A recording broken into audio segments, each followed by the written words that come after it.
Assalamualaikum warahmatullahi wabarakatuh. Perkenalkan, nama saya Nadia Putri Amini Aritona. Saya berasal dari jurusan Pendidikan Biologi, Fakultas Keguruan dan Ilmu Pendidikan Universitas Syah Kuala. Kali ini saya akan membahas masalah atau kendala yang kita temukan di dalam sistem pendidikan di Indonesia dan solusi yang dapat diberikan menurut pemikiran saya sendiri. Jadi, sebagai seorang siswa yang sudah menempuh SD, SMP, SMA, dan saat ini sedang duduk di bangku perguruan tinggi, saya merasakan banyak sekali kendala yang kita temukan di dalam sistem pendidikan di Indonesia. Yaitu yang pertama adalah tidak meratanya pendidikan di Indonesia. Seperti yang kita tahu, masih banyak daerah-daerah terpencil masih sulit akan akses internet, kemudian akses menuju sekolah itu masih sangat sulit, apalagi mendapatkan pendidikan yang layak gitu. Jadi banyak sekolah-sekolah yang tidak layak akan belajar, kemudian sulitnya siswa untuk mendapatkan buku, informasi, dan wawasan itu masih sangat sulit. Jadi ketika dibandingkan antara satu pendidikan di daerah satu dengan pendidikan di daerah lainnya itu masih sangat senjang, artinya masih sangat berbeda dan tidak sangat seimbang gitu. Seperti yang kita tahu juga, Indonesia ini adalah negara yang luas, negara kepulauan, negara Nusantara yang beragam suku, beragam budaya, dan sangat-sangat luas. Mungkin sangat sulit ya untuk meratakan pendidikannya gitu, karena masih banyak daerah-daerah terpencil yang dituntut juga untuk maju ataupun mengikuti arus globalisasi. Contohnya ya dengan akses internet ini, belajar dengan internet, kemudian mengerjakan tugas dengan internet, yaitu mereka susah karena mereka masih di daerah-daerah yang terdalam gitu. Itu sih yang menjadi masalahnya. Yang kedua, yaitu adalah sarana dan prasarana yang kurang memadai. Jadi banyak sekali sekolah-sekolah yang mungkin akses jalan ke sekolahnya itu masih sangat buruk dan tidak gitu, tidak adanya transportasi bus yang disediakan oleh pemerintah. Kemudian akses antara rumah dan menuju ke sekolah itu sangat jauh dan butuh perjuangan ketika akan ke sekolah gitu.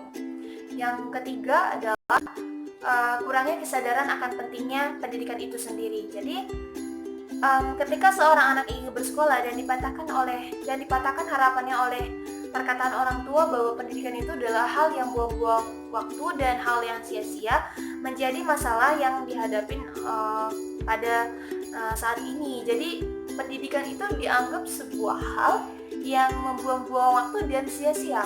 Artinya pendidikan itu bukanlah hal yang penting, padahal pada dasarnya pendidikan itu adalah hal yang mendasar yang kita butuhkan sebagai seorang manusia gitu. Pendidikan itu adalah dengan adanya pendidikan kita bisa mengenali diri kita sendiri, kemudian menempatkan bakat pada tempatnya gitu, kemudian mengeksplor diri kita, apa sih sebenarnya yang dapat saya lakukan gitu, passionnya di mana, bakatnya di mana gitu.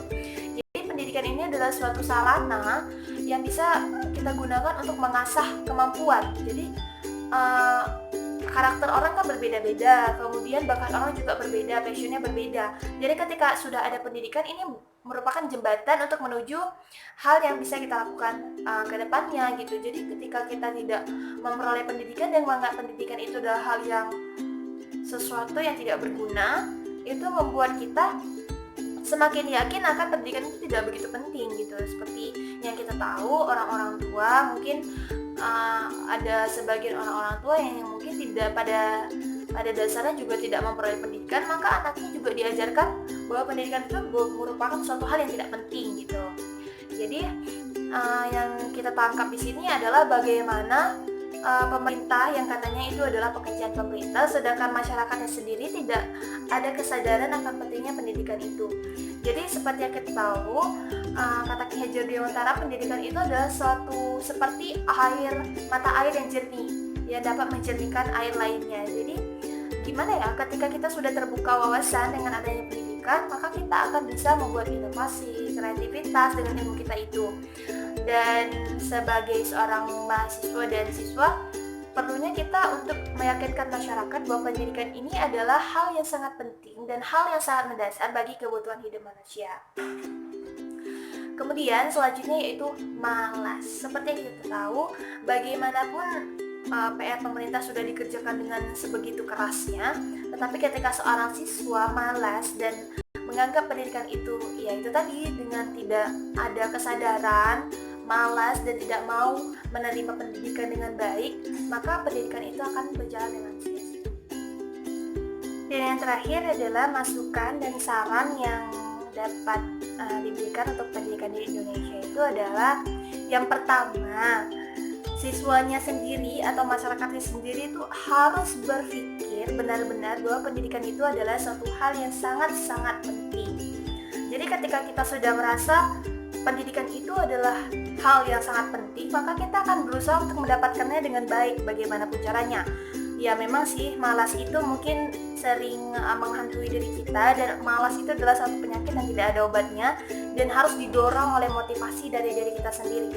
Jadi ketika kita berpikir bahwa pendidikan itu penting, maka kita akan terus berusaha untuk mendapatkannya gitu. Walaupun malas, walaupun apapun yang terjadi, bahwa pendidikan itu adalah untuk kita sendiri dan untuk masa depan kita sendiri. Kemudian saran atau masukannya adalah, jangan menjadikan satu indikator untuk menjadi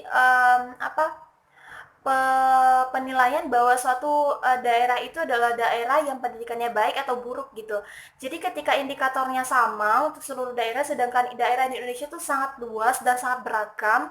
Jadi ketika satu indikator yang digunakan adalah yang tidak bisa mengukur antara pendidikan satu dengan pendidikan daerah lainnya, itu menjadi suatu hal yang sangat tidak konkret, artinya tidak seimbang gitu. Jadi indikatornya ada baiknya ditelaah lagi, jangan jadikan satu indikator untuk menilai bahwa suatu pendidikan itu tertinggal atau tidak, atau maju gitu. Jadi negara Indonesia ini kan luas gitu, jadi masih banyak lagi survei-survei atau penilaian yang dapat dilakukan lagi. Kemudian solusinya adalah, ayo dong pemerintah buat sarana dan prasarana yang lebih baik lagi gitu. Buat juga akses internet yang bisa dijangkau oleh daerah-daerah terpencil sehingga mereka tidak tabu akan adanya pendidikan gitu. Jadi kemudian kesadaran masyarakat tadi yang penting, kemudian juga semangat gitu. Jadi ketika guru sudah semangat mengajar, kalau siswanya tidak semangat, bagaimana ilmu itu akan masuk? Sedangkan transfer ilmu itu dibutuhkan konsentrasi gitu, konsentrasi antara seorang pengajar dan seorang yang akan diajarkan gitu, seorang pendidik dengan yang dididik gitu. Jadi saya berharap pendidikan di Indonesia ini benar-benar akan sesuai dengan tujuan pendidikan nasional gitu. Jadi tidak semerta-merta kita mendapatkan ilmu, tapi ilmunya itu bisa kita aplikasikan dalam kehidupan sehari-hari. Kemudian tidak berpikir bahwa kuliah itu buang-buang waktu, sekolah itu adalah buang-buang waktu, tapi ilmu yang kita dapatkan itu nantinya kelak akan berguna bagi kita sendiri. Jadi ketika sudah ada kesadaran dan ada wawasan bahwa pendidikan itu sangat penting, kita akan menerima dengan begitu baik pendidikan yang diberikan kepada kita. Mungkin ini saja yang dapat saya sampaikan. Lebih dan kurangnya saya mohon maaf. Terima kasih atas perhatiannya. Wassalamualaikum warahmatullahi wabarakatuh.